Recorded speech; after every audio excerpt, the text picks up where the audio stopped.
Welcome, ladies and gentlemen, to the ServiceMonster podcast. I'm your host, Joe Kowalski. And today we're going to kick around 6.5.1, an upcoming release you guys would be interested in. We'll touch on what's going on with the weirdness in the mobile world, a couple of SMUG posts. But before we do all of that, Michael, what are we talking about today?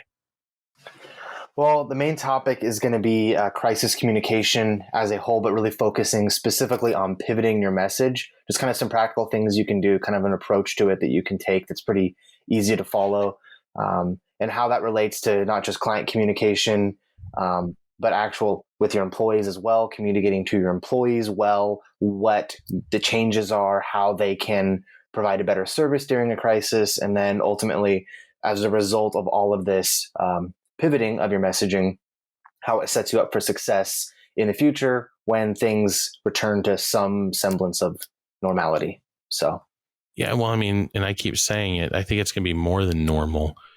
I think if you're not careful, you could quickly find yourself going from hard to grow a business because of lack of customers and managing employees to failure to service the volume that is coming your way on top of poor management of employees.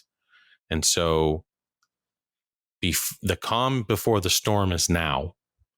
The time to take a minute in your business and shore things up and trim those sails and get, looking ahead and what can you do as far as crew and employees. And if you've taken some of that grant money, like how are you going to line yourself up to make the best version and strongest version of your business?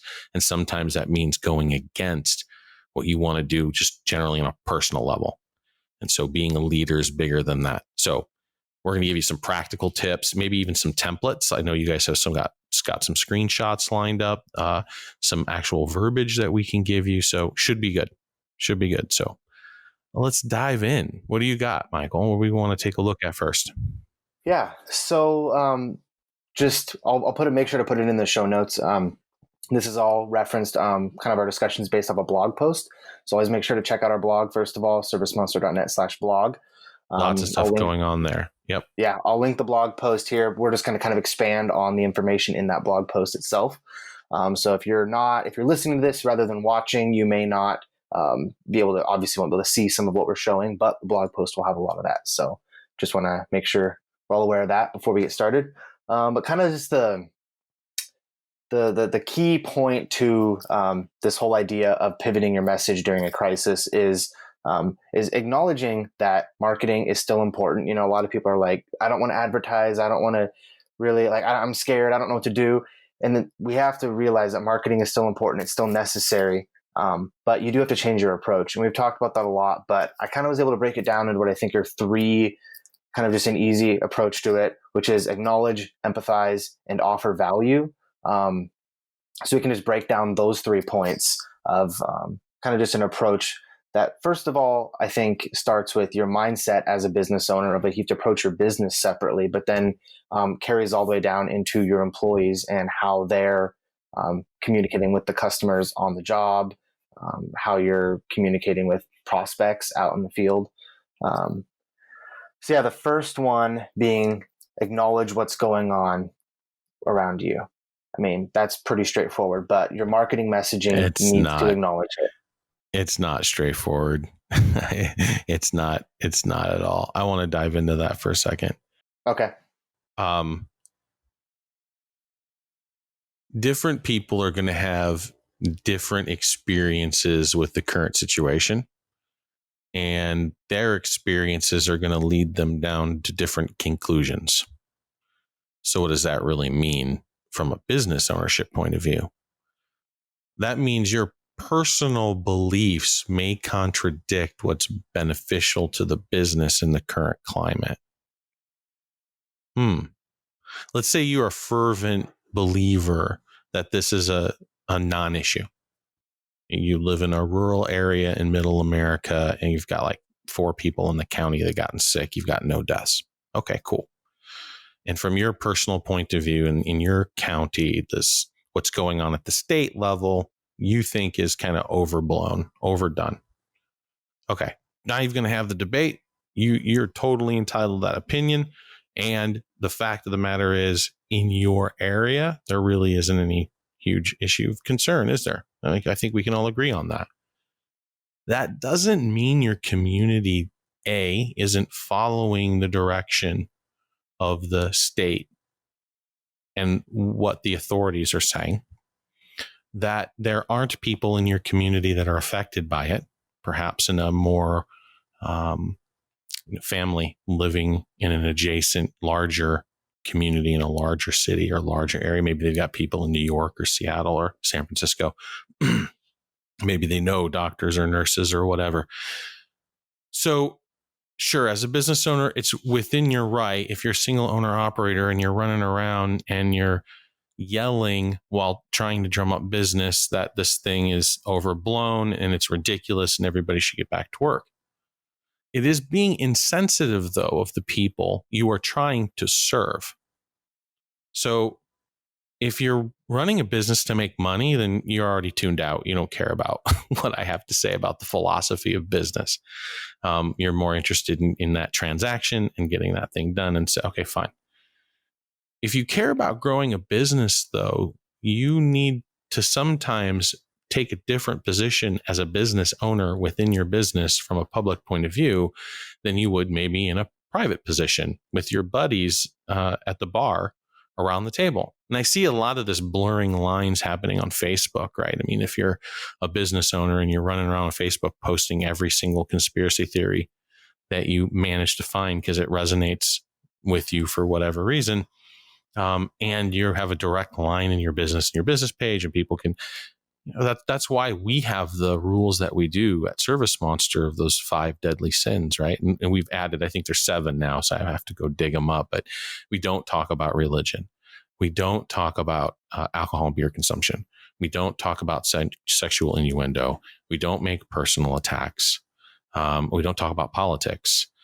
We don't talk about race issues. Like, those are 6, and I think there's one more, and I can't remember what it is. But I put the 5 out, and then I got good feedback. And we don't trash competitors. I think that was one of them. Well, that's just negative. We keep competitors' names out of our mouth. Period. Like, so how do you compare with so and so? Well, let me tell you all the ways in which we're positioned our company, the things that we do, and let me focus on what your goals are and see if we line up with that.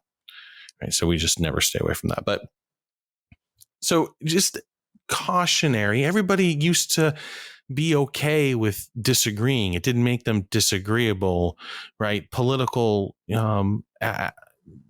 affiliations notwithstanding, like, people would just, money is green. It's not blue. It's not red. Money is green.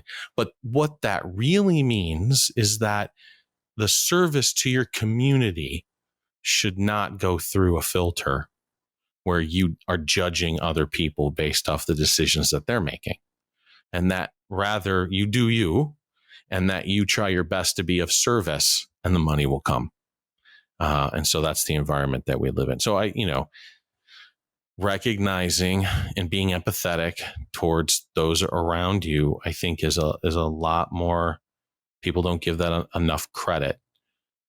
You can go out and, with the backyard beer conversations, go, you have yourself a COVID party, like, whatever, it's cool. Don't care. Like, people will bitch, like, I'm, whatever.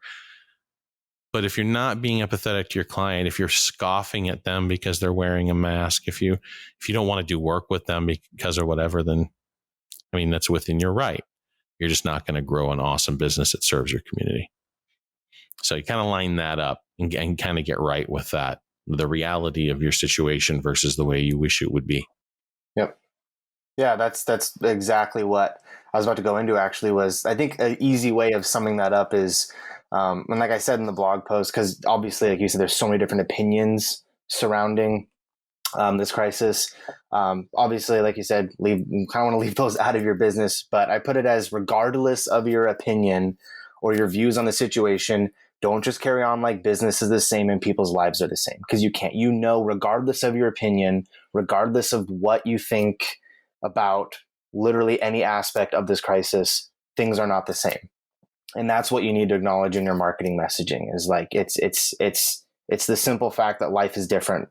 And if you're in an area where things aren't as affected as much, then obviously it doesn't apply to you as much. But Yeah, in the that's majority of varying areas, degrees, right? yeah. And that's, Yeah. this type of structure obviously would change depending on where you're at. But in most areas, people are greatly affected. And you touched great on the second point, which is empathize with those who've been affected by the crisis. There's not just people who are taking measures, but people who have had family members impacted, or they themselves have been impacted through like a What, death or 33 something. million unemployed at this point, Yeah. business owners, right? Like, Yep. and you can point fingers, but the real issue here is the virus. Mm-hmm. Right? That's the enemy. That's the thing that is the cause and the root. And so everything falls under that umbrella: the sicknesses, the deaths, the unemployment, the economic devastation we're going to go through, the depression that people are experiencing, both of loss of revenue and loss of their business, but also like extroverts for the first time are like feeling it for real. And just a whole I mean, and of course you've got domestic abuse and child abuse, and some kids aren't able to get great meals, and although there's like something like 40 million meals being delivered across the nation, something stupid. It's amazing what things are going on if you really peek behind the curtain a little bit. But yeah, I mean, acknowledge it and empathize, and just be sensitive to it, be cautious with it. Yeah. Probably a little bit more than I might be in these podcasts. Although I choose my language carefully, you can tell like the science denial thing is a hill I will die on. So although I try to keep that out of ServiceMonster with any kind of fervent, militant, you know, positioning, it's still there. It's always going to be there. We're a science-based company. We're a database company. It's what we were founded on. So, and I would expect our clients wouldn't have it any other way.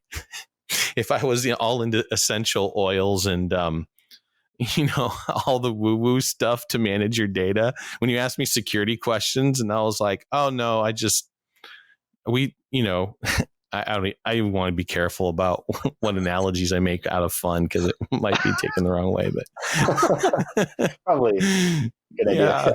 yeah, dang it! Like everyone I can think of can be then. No, I'll just keep my mouth shut. It's okay. I think we all understand. We understand where you're headed there, so it makes sense. But that's great. Good. Yeah, the part of empathizing too that I want to touch on briefly before we dive into it more is this is a time when you it's great to highlight the measures that you're taking to keep your customers safe, to keep their families safe, the things you're doing internally as a company to keep your employees safe. So with this whole pivoting your marketing messaging, going back to that, part of empathizing with your customers is showing them that you care and showing them that this is you. And also, this is you, the business owner, not just you, the company.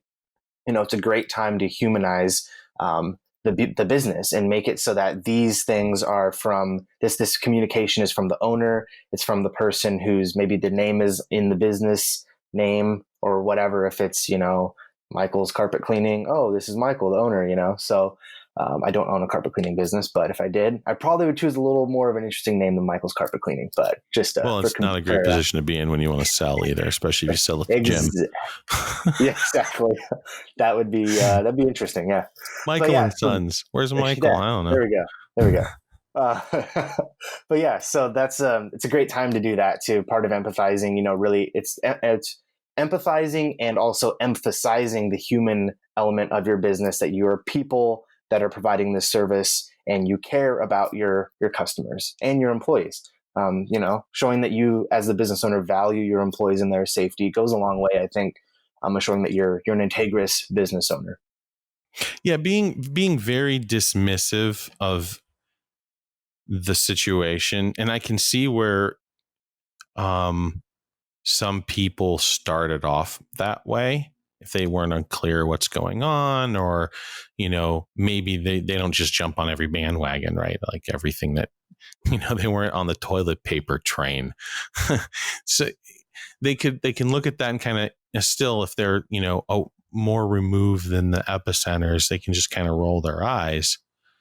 And then what? Then you start chit chatting with clients and employees about bullshit and how overblown it is. And then as you are further removed from what's going on and what the general public opinion is, then you start to remove yourself from a leadership role. They pay attention to you less and less. You may have some employees that would agree with you, but you don't ramp those guys up. You talk those guys down. You're like, yeah, you might be right. It might be overblown. But a lot of people seem to be concerned about it.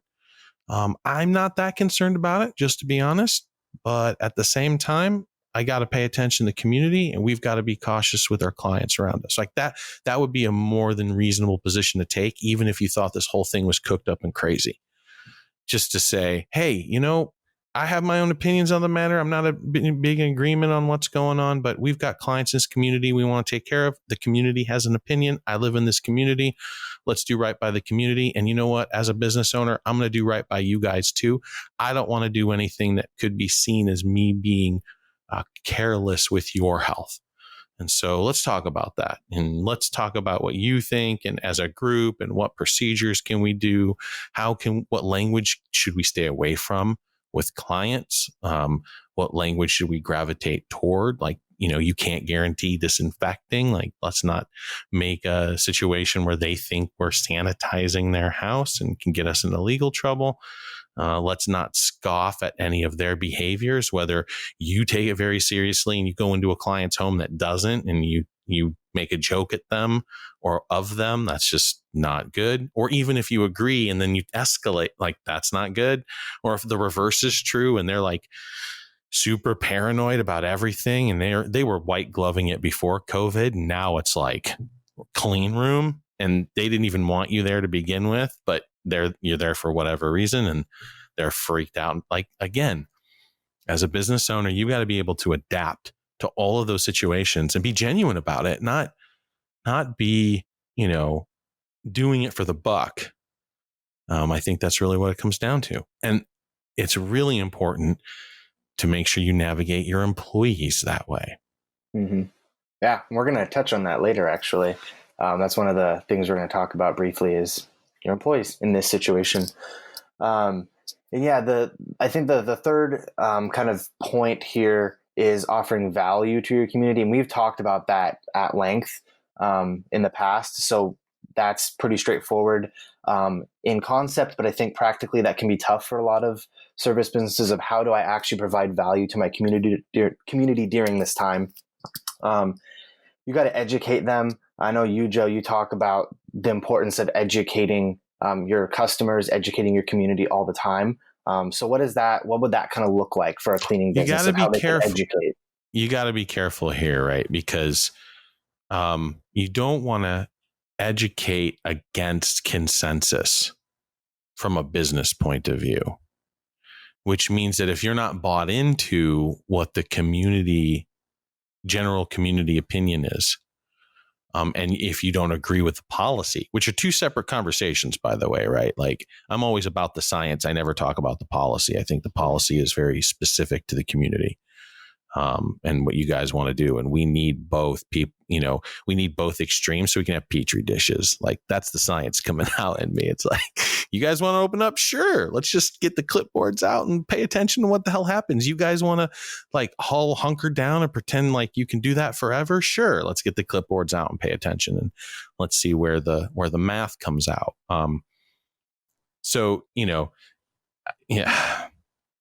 And it is just tough to navigate, right? So you just got to be careful with your messaging overall. Yep. Yeah. I mean, there's so many things you can do too. Because being sensitive of your own opinion or other people's opinions on the matter, it's just being practical, like going back to the first two of acknowledging and empathizing and being like, okay, things are different. And like you said, being sensitive of your community. So if your community is like very concerned about people being in their home, well, you can be like, hey, these are some cleaning tips that we can give you that you do yourself to keep your home clean. During this time, missed opportunities here too. Like, yeah. I've seen examples of people who are decent at social media prior to all of this. which means they have a microphone and they know how to use it, right? So I'm not going to take that away from them or say that they're doing that function any less. But the couple examples I'm thinking of live in otherwise what would be considered more liberal communities. They themselves have businesses and have been, kind of more liberal minded. And I don't want to paint like I'm a nightmare for everybody on the political spectrum. They all hate me. So like, whatever, I don't judge anybody at any point on that spectrum. If I can help it, beyond the science denial. This individual, for whatever reason now, is going against the grain with their messaging. And they're in a community and their customers are in that community. And it's just like I get it.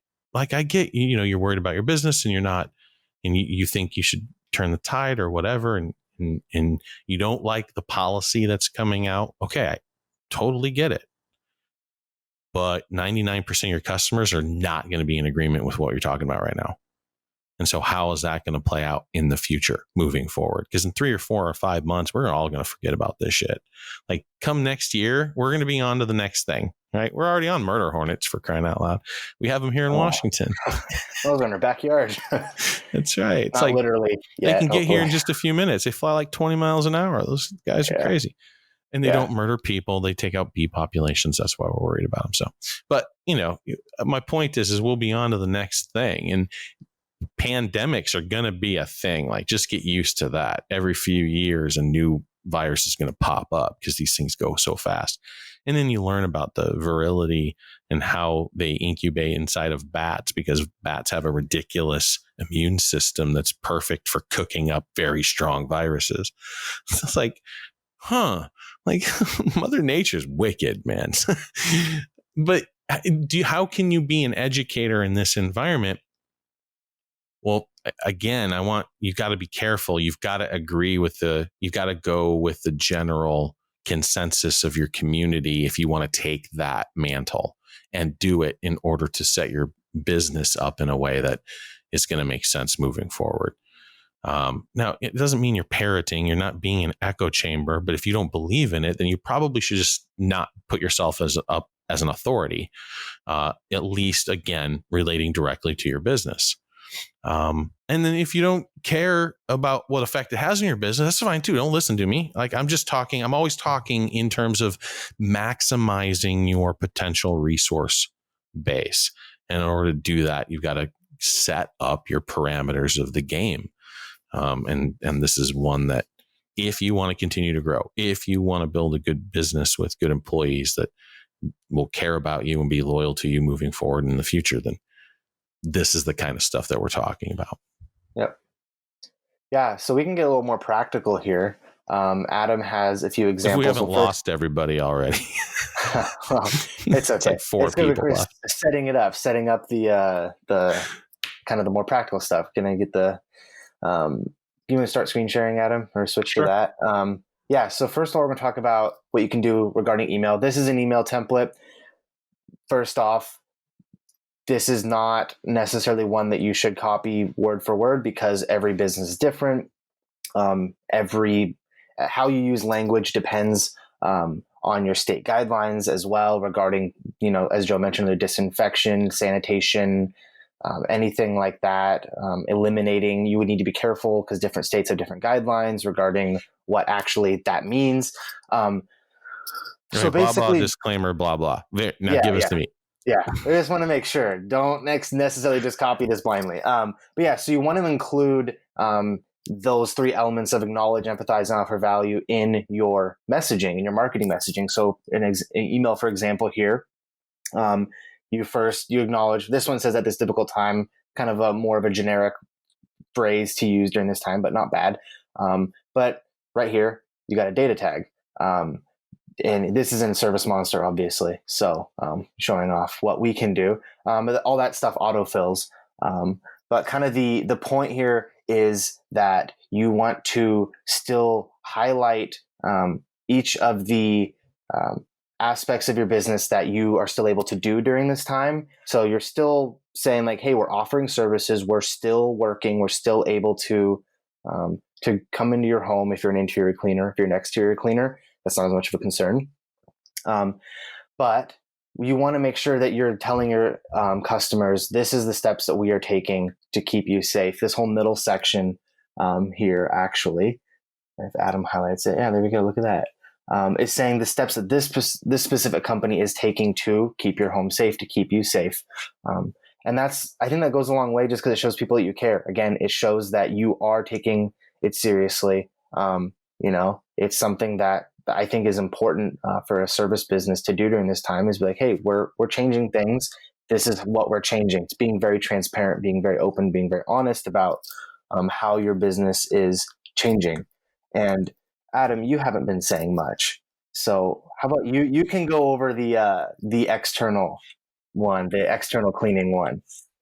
Here I was hoping I was just going to have this whole podcast just chilling out here. No, I want you to talk. No, so yeah, you guys have been making some great points. Just to touch on the disclaimer part, this has come up a lot. So the term sanitizing versus disinfecting, for example, or claims you're outright just killing the virus 100% and everything's, hunky dory. You want to be really careful on things like that to not set yourself up for failure. But basically on the interior side, it's right. It's showing everything that you can do if your employees are in, what they're wearing, what they're changing. And then in this particular example, they're saying at no additional cost will, apply sanitizer to common touch points and things like that. And these are things that you can do to add kind of that extra upsell without actually having to, charge anything. So you can actually get some of those sales. On the exterior side, you're more focused on how can we go through this process, as contactless as possible, right? So you don't even have to really deal with the clients. So you can set up a virtual meeting. If you want to use something right now, Zoom is a popular choice, but there are so many virtual meeting environments that you can use if you can't gather the information already from maybe using, Google Maps, because a lot of times you can actually get some of the basic information just off of the Google Maps. That's an interesting point. Let me grab hold of that real quick. In that, sure.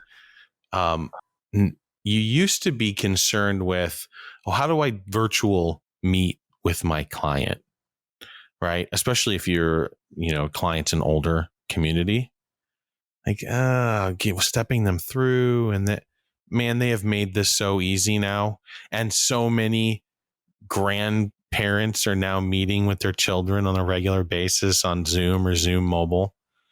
And so just FaceTime them. Exactly. FaceTime or Messenger. Like, it is so ridiculously easy now to virtualize conversations with your client, from phones to text to messages to video chat conference. Like, so that concern no longer exists. It's like not there. Now everyone's like jumping on board because it's the way that we're being social. I've seen some of the people in the intellectual community saying that we should change our verbiage from social distancing, because that's not what we want to do. We do not want to be social distant, but change it to physical distancing. Yep. So just a FYI there. I heard that last week from Neil deGrasse Tyson and some of the virologists that he was talking to. So that kind of messaging might be coming down the pipe, but yeah, it makes more sense too. Totally. And it's easier now than ever to establish a virtual connection with your client. And then of course, tipping our hat here with ServiceMonster and exterior cleaning services, you can send them the estimate for approval. And then after the work is done, you can send them the invoice for an online payment. So you can do the whole thing without ever seeing them or seeing them physically. Yeah. And if you want to kick that up a notch, like, we integrate with Responsibid, like that's kind of their whole process, is doing all of this remotely. So really just anything you can do to get that approval handled so that they understand, they know what the price is, and your sales team can handle that portion. And then, obviously the same thing with your technicians. They go out there, make sure that they're protecting themselves, make sure that the clients feel like they're protected.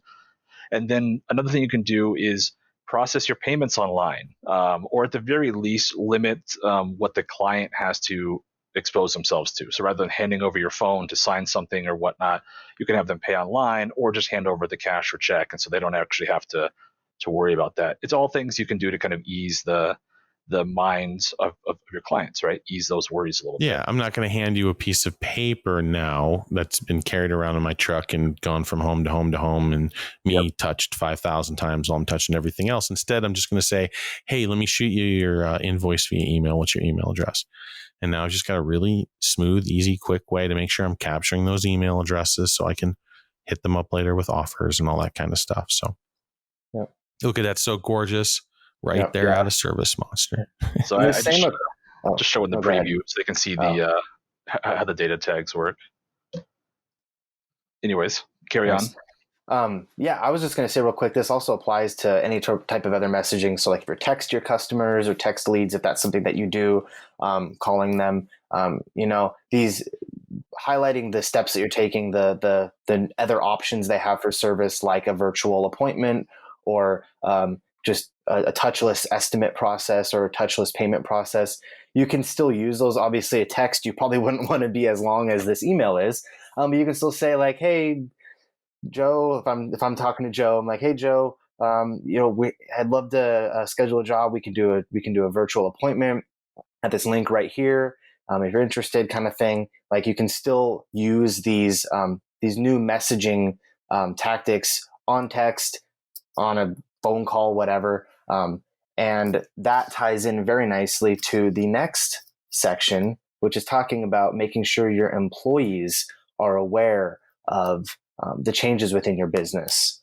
Because their employees are the ones who are out, face to face with the customers doing the work.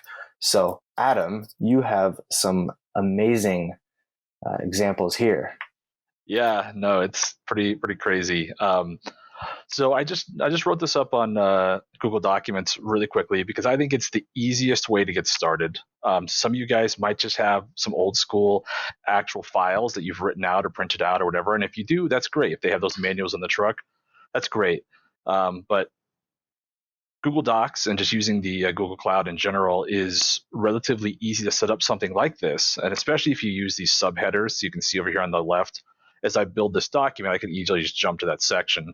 And if you don't know how to do that, it's just highlight it and then just change the style to one of the heading things there. But really just when you pivot your message and you're saying something that the clients are now expecting that to be happening, right? And your technicians and other kind of staff members also want to know that they're being, protected by your policy changes too. So these are just some basic things that I wrote up here, and I'll just go over a couple of them. So, going over safety measures for the technicians when they're out. What does that entail? Are they wearing a mask, fresh gloves at every site, wearing booties if they're requested, make sure they're washing their hands thoroughly whenever available. I also added, this is a big thing because I have a lot of friends in the healthcare industry. A lot of times they have change of clothes that aren't really involved with their day-to-day. So they make sure when they go home to their families, there's maybe less worry that they have of bringing the virus home, right? If they've had that all over themselves all day. Maintaining social distancing, sanitizing equipment after every service, at the end of the shift, so on and so forth. And this is just kind of an example of what an SOP should really be diving towards is, make sure that if they're doing this, that you verify with a manager beforehand that they've approved before you leave, right? Things and steps that you've created that are basically auditable. So something that the managers can make sure that they're going through. And I go through the same thing with the sales staff here, things that they can do with the virtual meeting, sanitize equipment if they do have an on-site estimate, making sure that anything they do come in contact with has been sanitized.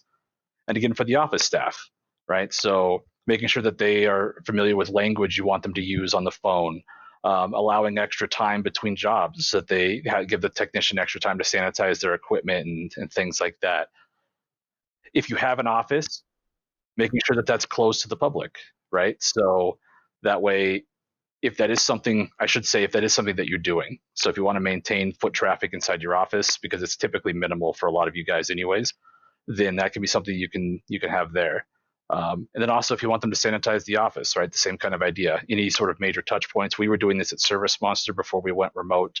High traffic areas, sanitizing the doorknobs, things like that. You can basically set up a team inside the office that are just kind of handling that.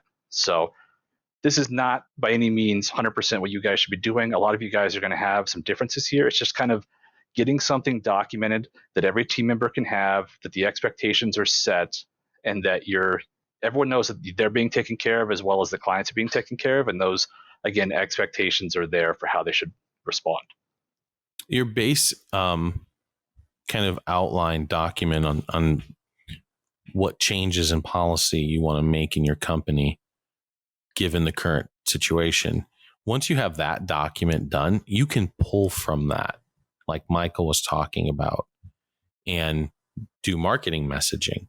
You can make sure that commercial clients know the procedures and steps that you guys and your team go through. It's important to not only understand it, have it written down, make sure your entire staff understands it, and then make sure you're communicating that out to your clients in a very kind of cohesive and unified way. If you're not using Google Doc, it doesn't really matter what area you use, what program you use. If you want to have it tied to your website, like we have ours tied to WordPress, if you want to tie it to something else, that's totally fine. Just make sure that it's easy to edit and it's easy to find. Joe, I remember you made this point to me way back when I had first started on just help documentation in general.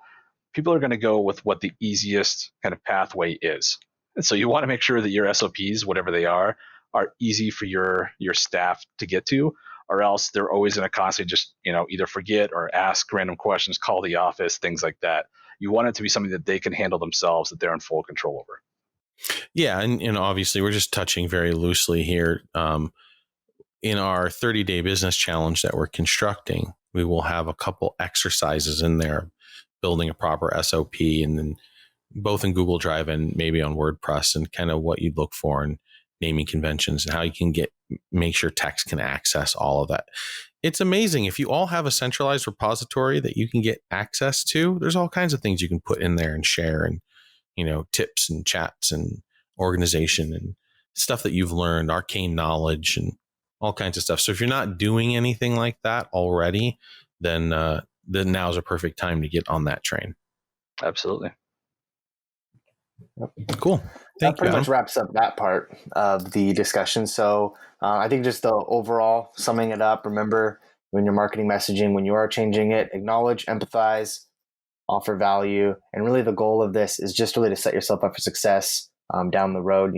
Stay relevant, stay connected to your community, connected to your customers. And then when things do return to whatever normal looks like, there will be more jobs eventually. And you're in a good spot then. Like Joe, you always talk about the importance of working on your business, of staying. We talked about last podcast a lot too. The whole point of the 30-day business challenge really is to stay focused on your business during this time, stay working, stay busy, stay, evolving as a business owner and really taking it seriously and using the time you have to strengthen your business. But yeah, that was good stuff. You can do that, or you could, fight people on Facebook. Yeah.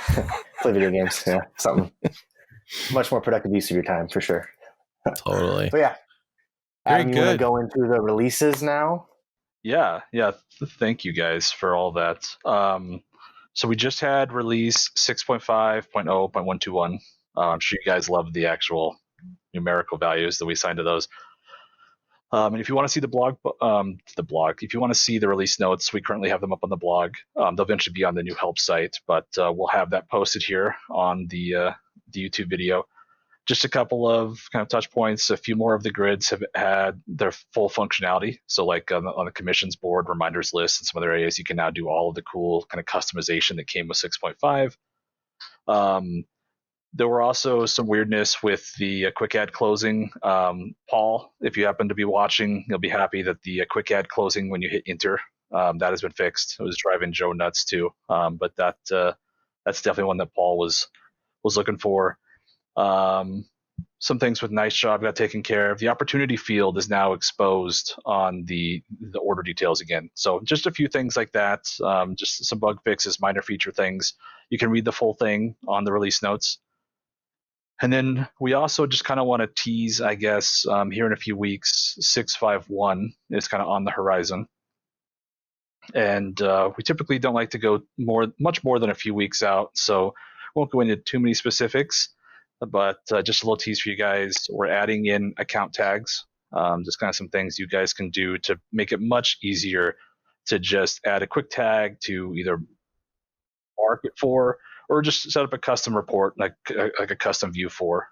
Things like that is just going to be really nice for you, and we can expand on that potentially in the future too with orders and so on. So my favorite use case of that is create a drip campaign, which targets a specific tag and has some XYZ stuff, right? Specific content coordination, or you just whatever it is.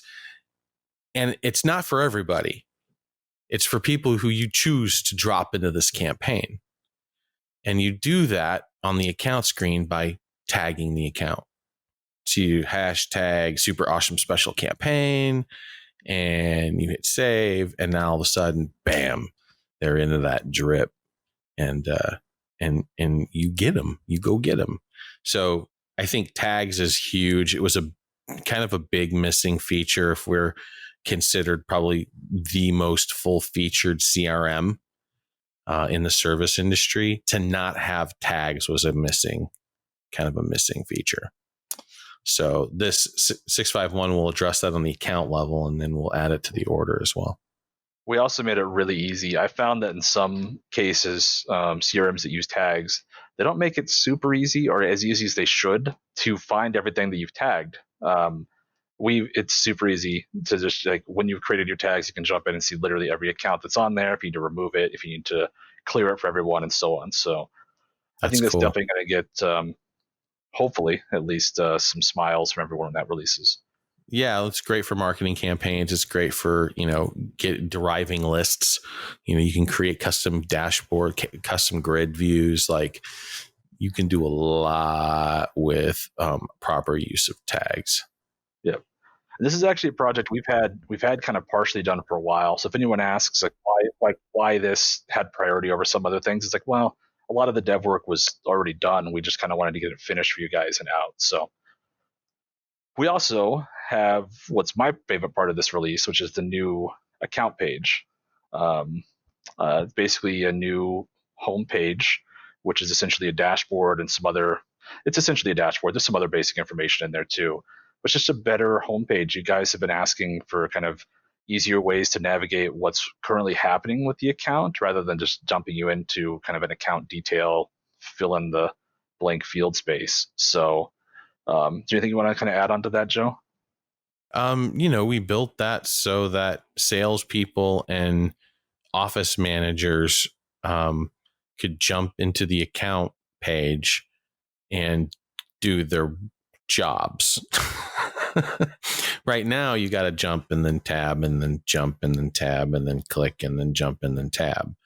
And so we're hoping that for the most part, like how we did more condensing of keeping you on the schedule while you're on the schedule, this is keeping you on a single account page while you're dealing with an account.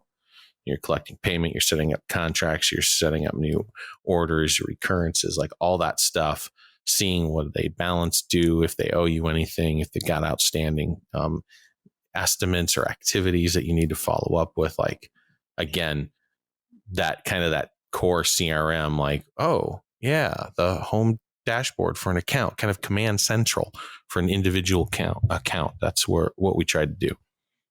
Yeah, any of your open orders or open activities, things like that, it's so easy to see what's most pertinent to you, and you can do tons of actions on any of them. So I think it's definitely going to be an improved process for all of you guys. We're also going to have some self-import improvements. That'll be most useful for kind of newer users. Some of you guys also do imports, later down the road if you purchase, a list of some kind or something like that. You purchase someone else's customer list. But the self-import improvements are going to be out in that, and they are much improved, and they even allow you guys to import directly from QuickBooks Online. So rather than having to call us and have us push the button, you'll be able to push the button and some other things there. Yeah, so if you're a prospect, you can, in your trial, you can hook up QuickBooks Online, hit a button, and then all the bells and whistles light up. And then, oh, Joe, what do you do with that data? Nothing. If you don't sign up with us, about every 6 months, we destroy any data that's been left over. Hey, Joe, why do you wait 6 months? Because about 30% of the people that leave us come back within 6 months. And it's nice to have that starting point to move forward from there. And again, if you look at our terms of service, it's your data. You own the data. We recognize you own the data. We do not recognize us as the data owner under any circumstances, even and especially after which you cancel. Not all horses are created equal. Make sure you read your terms of service for other competing products. And we'll touch on this maybe a little bit more in the SMUG post we have highlighted, but there's also some performance improvements you've been working on, Joe. So that's tied into 651. I was obsessed with the account because I did the account dashboard portion. So I was obsessed with that for like the first week and a half we were in quarantine. And then last couple of weeks, I was obsessed with these performance improvements because when I was doing the account building, I noticed some inefficiencies. And so I kind of put my lab coat back on and started going really low level, creating caching systems and all kinds of technical jargon stuff that nobody here really cares about, wants to listen to me talk about. I love it. I love that kind of stuff. So Adam, have you dived into the client-side caching stuff at all? We have almost all of our testing was resolved to this miniature release that just went out. Gotcha. So we haven't looked at it yet. Yeah, not very much. It's hauls ass. It's so fast. So excited. But to that end, and since we have SMUG posts to tend to that kind of dovetail into this might be a nice segue. We have that what's been brought to our attention is there are a few users who have very large schedules who are experiencing some latency, like some severe latency. A couple of users in particular. So we didn't know that. We've had users who have hundreds of routes, and the schedule redesign, Schedule 2.0, took them from, I don't even want to say like 2-minute load times down to under 10 seconds.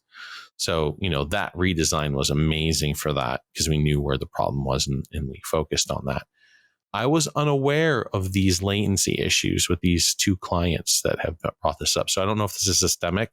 So if more people are experiencing these, but this will be my next week, my next technical dive will be looking at these databases. So David pulled these databases down for me. There's two individuals specifically that have been reporting these problems. And also, again, from a data point of view, Joe, you pulled down customers' databases. When we pulled them down, the engineers put them through an when we pulled them down, the engineers put them through an obfuscation process, which basically scrambles the names. It randomizes completely bogus phone numbers, replacing all phone numbers and removing all email addresses. For testing purposes, it keeps addresses and latitude and longitude information so we can do testing with locations and mapping and that kind of stuff.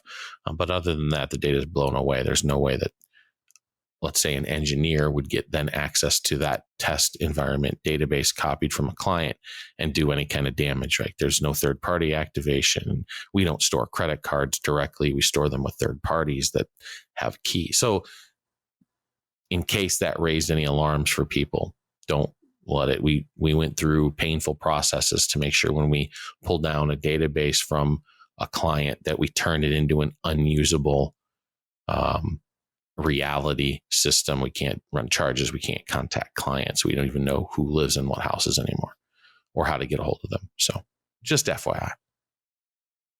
But I'll be diving into that to see if I can figure out what their issue is. I'm hoping that it's something small, unique to this data set that doesn't come up very often. I can find it and fix it fairly easily.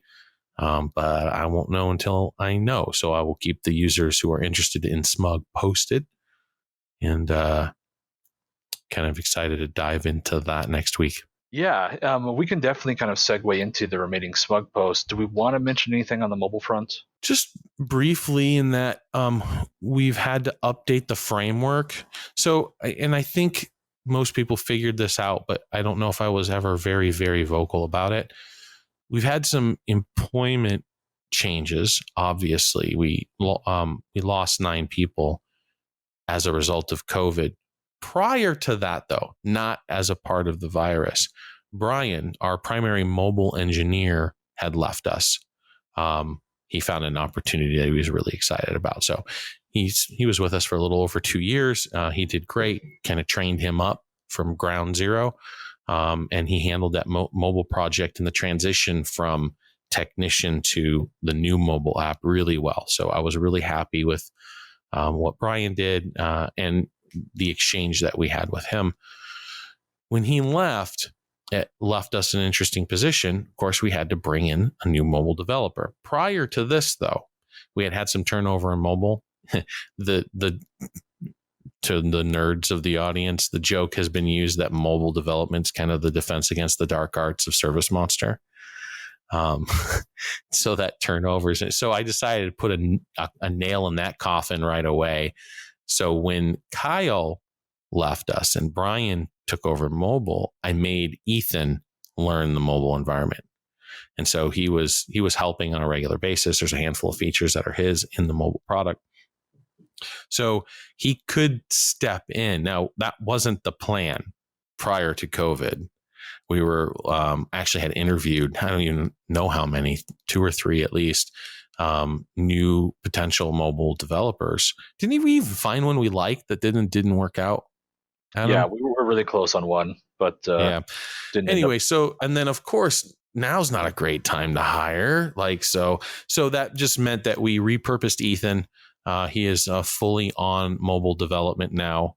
And as part of the kind of the panic with the whole thing is Apple forced us to upgrade our frameworks, which doesn't sound like a lot. That sentence is very deceiving. There's a lot of work that goes into that. So he just finished that like just a couple days ago and got that to QA. So we will be doing a release, and all it really will be doing is fixing a couple bugs, making the notes better, and then upgrading the framework. So you guys shouldn't hopefully really notice anything too much. If you did manage to download 1.2.12, sorry, notes are blowing up, part of the app. iOS has a version that's out, 1.2.13. You can get that now, and that is a much more stable build. Android hasn't released their version yet, to my knowledge. Adam, do you have more updated information for me? They haven't. Okay. We're just waiting on them to approve. By the time this comes out, they will have, right? So, and then you may even have 1.2.14, which should be the framework rebuild.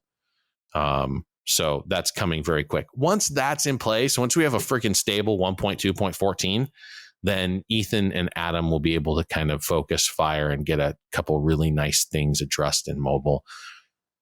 Here, I get hate mail about this one, so I'll say it.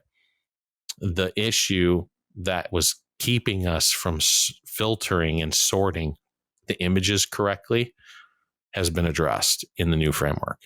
So hasn't been fully tested yet to my knowledge, but the new framework allows us to have the option so that it sorts in the correct order. So we're going to make sure that that happens when we kick that version out. So that's coming very quickly. It was a really dumb thing, but our hands were tied. We couldn't do anything about it until we got this upgrade. So that's pretty much all I wanted to focus on for mobile. Yeah. Well, thank you. From there, we'll jump into SMUG first, since we already kind of started that. We'll end with the entrejoe post. So the one that we were just discussing about kind of the improvements came from Kelsey. So Kelsey, if you're listening, kind of we already kind of had a big comment chain going on about this, about yes, we're pulling the data in, we're really going to dive into and see what's going on there. But that one's already kind of been discussed ad nauseum, like, because you just went through that for a couple of minutes. But it is definitely an expectation to not have that latency there. So we're going to do everything we can. Yeah, I was surprised. I'm surprised. The next one that came up was from Daniel, and he was talking about the opportunities. And when you mark an opportunity as lost or abandoned, or whatever, you basically have this chance to put in a reason and a note. Like what happened on this example, like why did we lose them, or why am I abandoning it, right? And so now that it's time has gone by, he was asking, I can't figure out where that's stored. And so I just explained, hey, on the grid itself, you can expose those. They're not on by default, just because the note field takes up a lot of space. You can expose that. And if you want to set up maybe like a particular view that has that set up, you can do so. And it's super easy now to add those groups. Just turn on the advanced settings on your grid, choose columns. They're sorted. It's a small thing. I've been pushing for this for a while, but everything is grouped together in a really nice, easy to digest format now. Any of you guys who are heavy users on the grids beforehand that just had the big alphabetized list, and you just kind of your eyes glaze over as you sort through 75 items. It's a lot easier to read through. You can even search for items now. So you can expose those. And we also might be adding them to the opportunities report if we have room on there. So it's kind of one of those things to help you guys, essentially track that, because you want to know, right, the code or the reason why they left, so you can kind of see if there's patterns and things you can touch on down the road. So, and there'll certainly be reports and dashboards coming centered around those stuff in future releases. The next one is JSON. This is something we've talked about a few times. We definitely talked about it the 6.5 release too, because a bunch of people asked you, Joe, when we were doing that. Talking about security roles. Right now, SM6 only allows administrators and managers to log in. Technicians and everything below that is tied to the mobile app. But everything in between those, there's kind of this hazy middle ground. So this is one of the big things we're going to be moving towards as far as adding the agent role into SM6. But do you maybe want to expand on that a little bit and kind of what the big picture of this is again for those who haven't heard already? Yeah, I think we can do it in a couple phases, right? So I think we can get agents working in 6. So that's kind of the first step. I don't think we're far away. I know we've got some testing and we can get some resources mobilized, and that's not that big of a deal. But the bigger goal, because things are getting a little crazy, like the number of roles, and we just added a new role just to make technician more confusing. Now we have tech limited, super tech, and tech plus. Yeah, there's the laborer, there's technician plus, and super technician. Okay. So yeah, it's getting weird. And it's getting weird because soon we're going to be releasing the ability of you guys to create your own roles, which is huge because so many people aren't quite satisfied with our rules on our roles by default. And it's usually like this one thing. Oh, I want them to do everything, but not see this one thing or not do this one thing. So we're going to be giving you guys much more granular access to create your own roles that you can then assign your users to. And that'll be cool. So you'll see a multi-phased approach there. 6.5x will come with agents at some point. And then probably shortly after that, you'll hear us talking about a security migration. It's mostly a back-end thing. Talking about doing it either automated or making you guys jump through the hoops. There's some disadvantages and advantages to both ways. Some of the things that we have to figure out on our end. Once the migration is complete, then shortly after that, you guys should see custom roles. So it's a longer haul, but we've finished the vast majority of the work as far as the support related to rules. And mobile already operates appropriately, so there really won't have to be any retrofitting there. For the most part, 6 is good. And we won't support custom roles within 5, mobile 2, mobile 3, any of the other legacy products that are still out there. So it doesn't mean you won't be able to access them. You just won't be able to access them with your super cool special role. And any users who are in that super cool special role will not have access as well. Exactly. Just one more reason you guys want to get on 6. Let's give it a try. 6.5. Yeah, and then they go, make agents able to log in, and we will. Hey, you know There's what? always something, right? That's the next biggest thing. Yeah. That's the next biggest thing. Yeah. Okay. That's it for SMUG. We'll just close here with the entrejoe. Did a little bit out of order today. The entrejoe post from this week is pro tip: sell solutions, not services. People don't buy services they don't need. So why don't you kind of go into that a little bit, Joe? Yeah. So I always say people don't buy carpet cleaning when they're standing on clean carpet. This is why transactional marketing is such a pain in the ass. There's no silver bullet campaign that brings in all the work, because you're hoping that your solution intersects with a problem that they happen to have when you are there to present them with a solution to the problem they happen to have.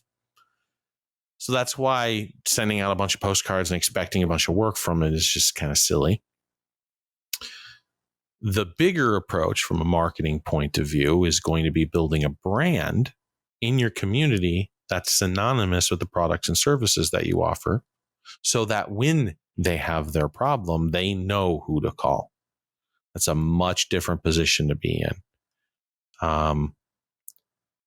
So if you're transactional, then you're just selling your service. If you're playing the long game, if you're being empathetic, if you care about your community and being of service, then you're selling solutions to problems that they either have, problems that they will have, or you're helping them solve related problems to help build your brand and your authority of the services that you're providing. So kind of wrapping it back up to what we were talking about in the messaging that we were talking about before. If you're a cleaner, you might want to consider being educated about cleaning and disinfecting for microbials. I don't know. It seems like a good idea to me. It'd be like, Joe, you're a software developer, you're an engineer, you're a scientist, but you didn't learn the very basics, or you don't care about this other technology. It's like, I guess I could just code away using the same tools I had in 1995. I could do that.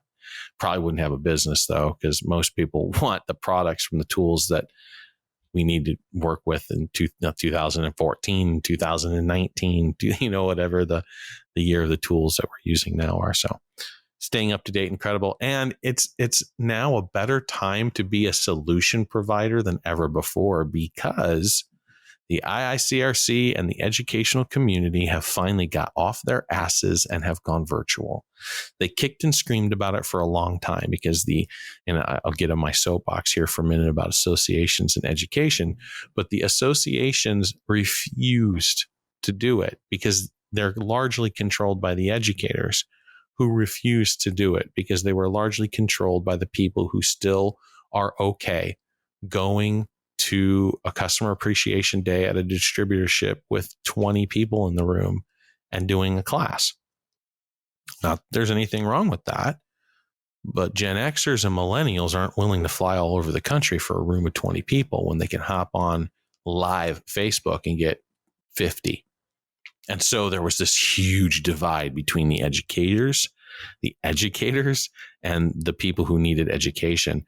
And the fact that new business owners feel that they can get educated online without going to these classes is a huge disservice to them. So it comes from both angles, right? So there was this huge gap. And I just saw it over the last decade growing wider and wider between the people who needed education and the people who were willing to educate and what they needed to do. Surprise, COVID. Now associations are like, oh shit, we can't make money on trade shows, which is always how we made our money because nobody's going to trade shows anymore because of COVID. And our educators are freaking the hell out because we currently don't let people get associations and certificates and certifications with online type courses. And so they opened that up. The educators went and parlayed the associations. The associations cleared the way. They've been approving educators for content. That content's now being pushed. So now you can get education and certification online from your favorite educator, whether it's, Sean or Bruce or Jeremy or like any of the people that we have on a regular basis over at the Cleaning Podcast. I'm so glad you said that because I was so ready to jump in and plug that. I was like, no.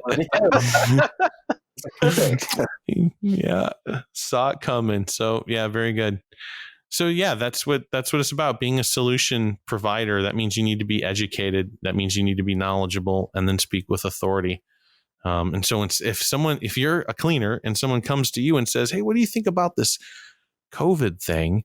And you're not, well, policy is policy and science is science, but I'll tell you what, I can clean it. Like, that should be the response.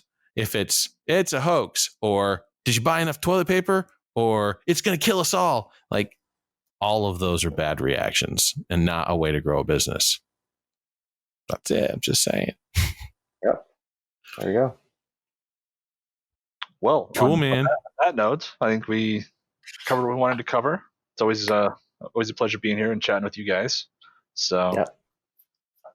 Very good. All right. Well, thank you so much for your attention. Stay safe out there. Stay away from the COVID. Wash your hands. Masks. Never mind. Be safe. See ya. Take care, guys.